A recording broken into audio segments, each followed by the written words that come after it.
मैं जैनेंद्र का रुख करती हूँ। जैनेंद्र, लेकिन अब तो चुनाव की तारीखों की ऐलान की आई ये घड़ी, और यकीनन इन हालात में ये सियासी लड़ाई कांग्रेस के लिए बड़ी।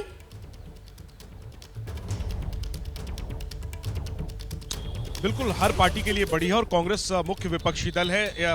आजाद भारत के इतिहास में पहली बार ऐसा है कि कांग्रेस लगातार 10 सालों से सत्ता से बाहर रही है। क्या ये दो हार जो बीते 2 लोकसभा चुनाव से कांग्रेस झेल रही है, इस बार उस चीज को बदल पाएगी कांग्रेस? बहुत बड़ी जिम्मेदारी है। राहुल गांधी का पॉलिटिकल करियर जो है उसका सबसे महत्वपूर्ण चुनाव है। ये करो या मरो की स्थिति है उनके लिए। उन्होंने 2 भारत जोड़ो यात्राएं कर ली, दक्षिण से उत्तर, और आज संयोग की बात है कि आज आम चुनाव का ऐलान भी हो रहा है। और आज ही राहुल गांधी की जो भारत जोड़ो न्याय यात्रा जो मणिपुर से मुंबई तक के लिए शुरू हुई थी, वो आज मुंबई पहुंच रही है और यात्रा का आज समापन हो रहा है।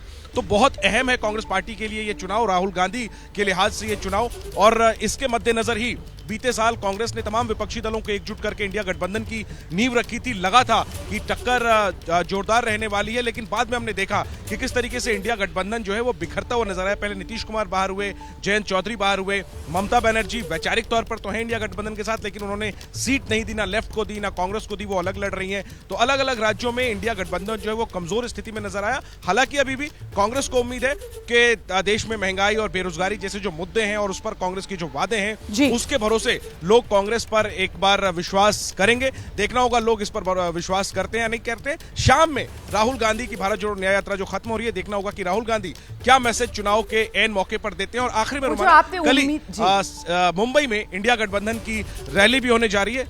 तमाम बड़े नेता एक साथ एक मंच पर चुनाव ऐलान के बाद नजर आएंगे, तो वहां से एकजुटता का संदेश देने की कोशिश भी की जाएगी। ठीक है, मैं लौटूंगी आपके पास। जरा जल्दी से संजय त्रिपाठी का रुख कर लेते हैं। संजय, उत्तर प्रदेश की राजधानी लखनऊ में आप इस वक्त मौजूद हैं, और वो जो कहा जाता है ना कि दिल्ली की गद्दी का रास्ता उत्तर प्रदेश से होकर ही गुजरता है। सबसे बड़ा सियासी सूबा लोकसभा सीटों की संख्या के लिहाज से, और इस बार भी यकीनन हार और जीत के लिहाज से निर्णायक साबित होगा। खासतौर से हार और जीत का अंतर जो रहने वाला है उसको डिसाइड यूपी ही करेगा। संजय त्रिपाठी, निश्चित रूप से 80 लोकसभा सीटों का प्रदेश है, देश का सबसे बड़ा सूबा है और राजनीतिक लिहाज से भी सबसे अहम मायने रखता है। पिछली बार रोमाना 2019 में आपने देखा था कि 10 मार्च को ऐलान हुआ था चुनावों का, 7 चरण में चुनाव हुए थे और उत्तर प्रदेश में सभी 7 चरण में चुनाव हुए थे। उम्मीद की जा रही है कि इस बार भी 7 से 8 जो भी चरण चुनाव आयोग घोषित करेगा उनमें सब में यूपी में वोटिंग होगी। पश्चिमी उत्तर प्रदेश से ऐसी चर्चा है कि पश्चिमी उत्तर प्रदेश से यूपी में चुनाव शुरू हो सकता है और उसके बाद अलग अलग चरणों में अलग अलग जो हिस्से हैं, चाहे बुंदेलखंड हो, चाहे मध्य उत्तर प्रदेश हो, चाहे पूर्वांचल हो, इन सभी जगहों पर चुनाव संपन्न होगा। टिकट बंटवारे की अगर मैं बात करूँ तो भारतीय जनता पार्टी ने अब तक सबसे ज़्यादा 51 प्रत्याशियों की सूची जारी की है। अखिलेश यादव ने भी 3 बार में लगभग आधे प्रत्याशी अपने घोषित कर दिए हैं, जितने उनको इंडिया गठबंधन के कोटे में मिली हैं सीटें। कल आपने देखा टीएमसी का एक प्रत्याशी भदोही से ललितेशपति त्रिपाठी को घोषित किया गया है।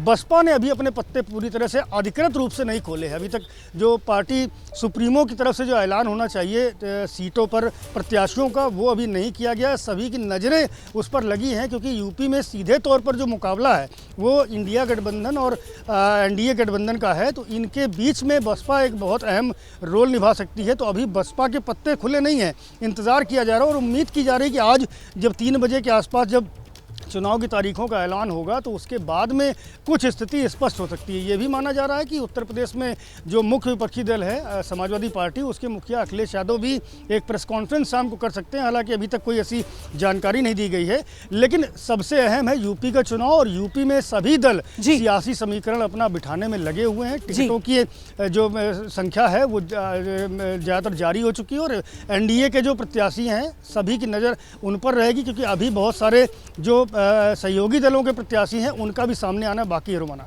बिल्कुल रहिए मेरे साथ संजय, लौटूंगी आपके पास। और ये सबसे बड़ा सूबा लोकसभा सीटों की संख्या के हिसाब से, और देश का दूसरा सबसे बड़ा सूबा संख्या के हिसाब से लोकसभा सीटों की, जहां से 48 लोकसभा सीटें आती हैं, महाराष्ट्र और मुंबई से। आप देख रहे हैं मृत्युंजय हमारे साथ मौजूद हैं। मृत्युंजय, चुनाव की तारीखों के ऐलान की घड़ी आई है, ऐसे में महाराष्ट्र की सियासत में तैयारी क्या है? रोमाना देखिए, महज 5 से 5.5 घंटे का वक्त है जब चुनाव आयोग की तारीखों का ऐलान कर देगा। और आपको बता दूं एक अपडेट की शाम को महाराष्ट्र राज्य चुनाव आयोग की एक प्रेस कॉन्फ्रेंस है शाम 7 बजे, जो कि महाराष्ट्र के परिप्रेक्ष्य में बात होगी, यहाँ की जानकारी दी जाएगी। तो आज बहुत महत्वपूर्ण है। और रही बात राजनीति की, तो देखिए आपको पता है कि पूरे देश में एकमात्र राज्य है जहाँ पर राजनीति पूरी खिचड़ी बन चुकी है, ना विचार है ना आचार है, पूरी खिचड़ी बन चुकी है। हर पार्टी जो विचारधारा के नाम पर कहती थी, लेकिन अब वो किसके साथ गठबंधन में है तो जनता भी कंफ्यूज है। भले ही भाजपा ने अब तक अपने 20 उम्मीदवार घोषित किए हैं, लेकिन बाकी पार्टियां इस मामले में पीछे हैं। लेकिन भाजपा भी जो महायुति है, यहाँ पर कहते हैं एनडीए गठबंधन, यहाँ पर भी अभी तक सीटें फाइनल डिक्लेयर नहीं की गई हैं। अभी तक एकनाथ शिंदे कितने सीट पर लड़ेंगे, अजीत पवार कितने पर लड़ेंगे, अभी तक डिक्लेयर नहीं किए हैं और उम्मीदवार नहीं घोषित किए हैं। तो मेरे ख्याल से जो एनडीए गठबंधन है उसमें सबसे ज्यादा कंफ्यूजन अगर फिलहाल कहीं नजर आती है किसी राज्य में मृत्युंजय, तो वो महाराष्ट्र ही नजर आता है, जहां अभी तक तस्वीर जो है वो पूरी तरीके से साफ नहीं हो पाई है। मैं लौटूंगी आपके पास।